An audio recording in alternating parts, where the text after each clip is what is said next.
Antony Blinken's last stop on a whirlwind tour of the region will be India. That's where he and US Defense Secretary Lloyd will sit down to hold talks with their Indian counterparts on Friday. Now, the US State Department says that Mr Blinken will raise concerns and developments in the Indo-Pacific, a reference to China's growing actions in the region. But as Neha Punya reports, the conflict in Gaza will also be high on the agenda. It's great to be here. This will be the 5th annual 2+2 dialogue between India and the United States. The forum was set up back in 2018 and is a way to help both countries hold high-level discussions on strategic and defense issues. But experts say much of the focus this time around will be on tackling regional and geopolitical challenges together. A big concern for both New Delhi and Washington, D.C. is the Israel-Hamas conflict. New Delhi is concerned that if that conflict spreads, it could impact its interests and investments in the region. Just 2 months ago, when U.S. President Joe Biden was here in New Delhi attending the G20 summit, you had both countries jointly announcing a massive connectivity corridor that would link the Middle East to Europe, an alternative to Beijing's Belt and Road Initiative. Now, the deadline for that project has been set back, and experts are warning that if this conflict continues to spread and escalate, it could be detrimental to that project in the long term. While initially India made no reference to the Palestinian cause in response to the war in Gaza, it has since reverted to its long-standing position of pushing for a two-state solution, proof, analysts say, of a careful line that New Delhi is treading.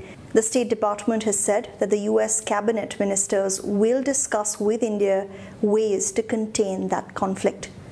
India is very well positioned because it has relations which are positive with everyone and has an ability also to convey to the United States, which frankly is the predominant international player in this particular aspect, to convey to them what are the ways forward, what are the realities, what are the sensibilities, and what exactly possibly could be done. So I think India has an important role in being able to convey ideas and also be partners in trying to bring peace to the region. Defense cooperation, especially the co-production of military equipment, will also be discussed. Earlier in the year, India and the US announced a deal to jointly manufacture jet engines here, while Mr Modi was on his first state visit to the White House. And this year, a big thrust of bilateral cooperation has been on defense. Experts say this is being done by the US to equip India to take on China militarily, and the US claims it is committed to helping India meet its defense needs to contribute to, quote, greater global security. Beijing and New Delhi have been locked in a border standoff for more than 3 years now.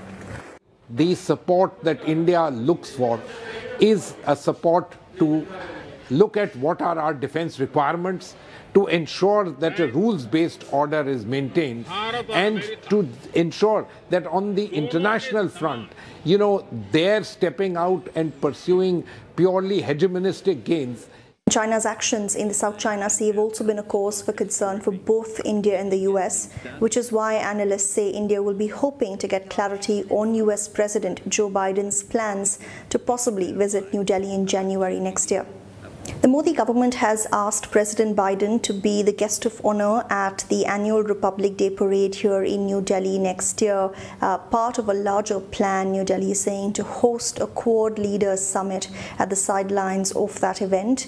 Quad members, Japan, Australia, India and the United States, have stepped up engagement in the last several months to counter what they see as China's expansionist moves in the Indo-Pacific. Neha Punya, CNA, New Delhi.